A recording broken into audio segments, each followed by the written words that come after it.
Hello, I'm Ben Tennyson. We will learn about Unicodes.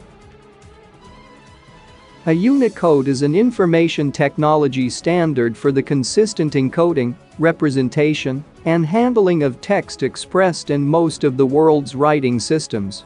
Based on experiences with the Xerox Character Code Standard (XCCS) since 1980, the origins of Unicode date to 1987, when Joe Becker from Xerox with Lee Collins and Mark Davis from Apple started investigating the practicalities of creating a universal character set.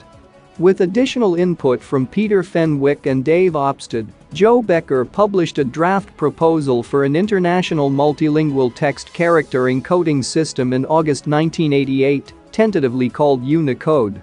He explained that the name Unicode is intended to suggest a unique, unified, universal encoding. Unicode consists of 4 types: UTF-7, UTF-8, UTF-16, and UTF-32. UTF stands for Unicode Transformation Format. Let's start with UTF-7. UTF-7 uses 7 bits for each character, that gives a total of 128 characters. Can you think what will be the range? It is therefore 0 to 7F, depends only on the first Unicode block, called Basic Latin.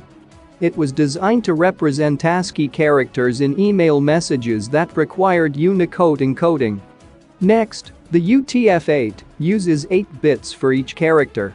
It uses 1 byte for standard English letters and symbols, 2 bytes for additional Latin and Middle Eastern characters, and 3 bytes for Asian characters. There will be 256 characters ranging from 0 to FF, handles the first 2 Unicode blocks: Basic Latin and Latin 1 supplement. Next, the UTF-16 uses 16 bits for each character. An extension of the UCS2 Unicode encoding, which uses 2 bytes to represent 65,536 characters, ranging from 0 to FFFF. However, UTF-16 also supports 4 bytes for additional characters up to 1 million. It thus handled more than 100 Unicode blocks. And finally, UTF-32 uses 32 bits for each character.